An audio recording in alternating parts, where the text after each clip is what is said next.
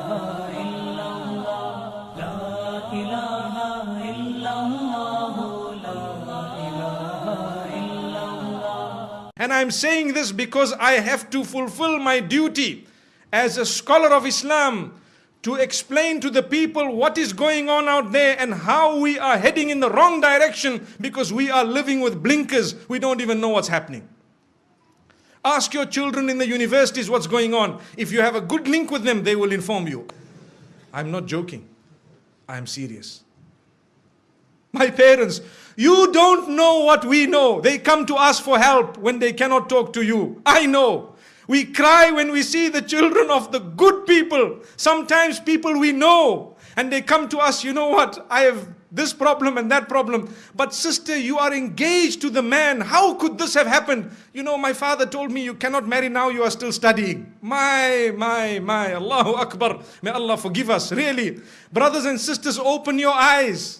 See what is going on. Ask the people what is happening. If you think we are not living in an era of hypersexuality, you are dreaming. You are dreaming. You are living in a dream world. We are living in the dirtiest society up to this age. There has never ever been a more hypersexual society than ours. Believe me, everything out there is about sex. Ask them. Tell them what is happening, or ask what is happening in the malls, or in the shopping centers, or at the workplace. You know, you can be the best and the most pious. Yes, if Allah has granted you protection, you will always be protected. May Allah grant us goodness. There are people amongst us, and I'd like to hope that the bulk of us seated here, pure, good people by the will of Allah, you know how difficult it is to remain on that path. You know how easy it is to sin. Today it is easier to sin than it is to abstain from it. Allahu Akbar. It is easier to abandon your hijab than it is to don it. It is easier to leave your salah than it is to fulfill it. That is because the environment has made it so difficult to engage in that which is correct. But my brothers and sisters, this is why I say do not delay nikah. It's not just my statement, it is a teaching that has come to us from the best of creation. Don't delay it. And at the same time, do not make it difficult in any way. We already spoke about the mahar, the dowry, or whatever else it is. Either way, don't be too demanding. And do not become a person who really makes it tough on their sons and daughters to get married. Because in that particular case, we will be held accountable in the eyes of Allah subhanahu wa ta'ala. Why is it that you as a parent did this to your own daughter? You doomed her, you punished her. And this is what you did to your son. You made him, you really made him leave the deen in totality. It brings me to one example, living example, where there was a young boy whose father was being so tough with him that, listen to this, he wanted to marry someone who was ready to revert. So his father told him, no, not over my dead body. What am I going to tell my friends and society, my brothers and my sisters, my this, my that? Brother, izzah is from Allah. Your status is from Allah. If you had embraced this, it was going to be much better. So you can explain to your friends and your family, look, you know, I tried my best, but today's society, you know, sometimes the children are doing their own thing and we have to try our best, saddidu wa qaribu, to make the most of what it is and to guide them as best as possible. And, you know, we will see how best they can manage. But instead of that, this father chose to say, over my dead body. So what did the son do? He asked for help from some of the scholars and so on. And sometimes there is a limited amount of help you could actually offer, because if a man is being stubborn, you cannot really win. So after some time, he converted and left the fold of Islam and gone. Why? Because to him, the child was lost. And the father is still proud of his action. I don't mind if he became a non-Muslim, but at least nothing happened against my will. And he told his family members, you know, your children, if they want to do the same thing, you should also engage in this type of thing. How? The woman was ready. So I had an opportunity to address this young boy. And when I spoke to him, he told me something that is really a question of the age. When I say question of the age, I mean sometimes the mind starts asking these questions. He said, you know, this woman is such a good woman that I married. She has so many good characters and conduct. She told me I'm ready to do anything. You know, I explained to her about the little I know about Islam and she was ready. And then what happened is, when my father and my parents said no and everybody disagreed and they, you know, the mother, he says my mother didn't really mind, but she has to follow what my father says.